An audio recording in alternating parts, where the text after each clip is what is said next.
এই দেখো জিরে বেটেছি, এই দেখো আদা বেটেছি, পেঁয়াজ বেটেছি, রসুন বেটেছি, আর এই যে শুকনো লঙ্কা বাটছি। এই বেটে মাছ সিদ্ধ দেবো, দেখাবো বন্ধুরা।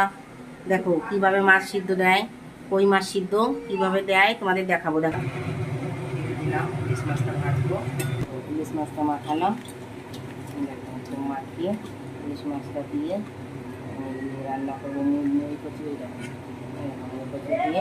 কচি দিয়ে রান্না করবো। মাছটা ভাজি, একটু তেল দিয়ে দিলাম, একটু তেল দিলাম। যেমন তুমি রান্না করবে তেমন পরিমাণে দেবে, ঠিক আছে। লবণ দিলাম, লঙ্কা দিয়েছি, সামান্য একটু দিয়ে দিই, বেশি দেবো না। সব কিছু দিয়ে এখন মশলাটাকে মাখাবো। মশলাটাকে মাখিয়ে মাছটাকে দিয়ে দেবো।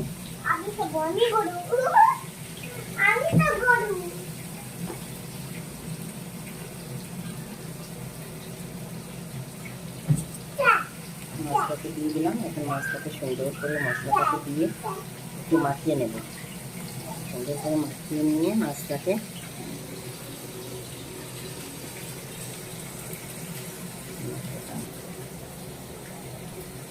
দেখো বন্ধুরা, আমার গাছে লাইয়ের পাতা দেখো কত সুন্দর পাতাগুলো হয়েছে। দেখো একদম কত সুন্দর চওড়া চওড়া পাতা হয়েছে গাছে, সুন্দর শাক হয়েছে। তোমাদের শাকের তরকারি করবো একদিন, দেখাবো কি করে করতে হয়, ঠিক আছে। দেখো কত সুন্দর। দেখো বন্ধুরা মাছটা দিয়েছি, এবার মাছটাকে দিয়ে আটকে দেবো। আটকে দিয়ে তারপর সুন্দর করে বেজে দেবো। গেলে তখন খেতে ভালো লাগবে না।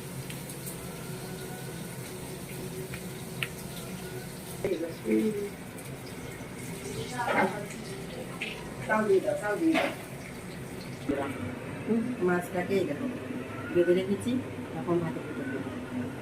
সব মাছটাকে একটা একটা করে দিব।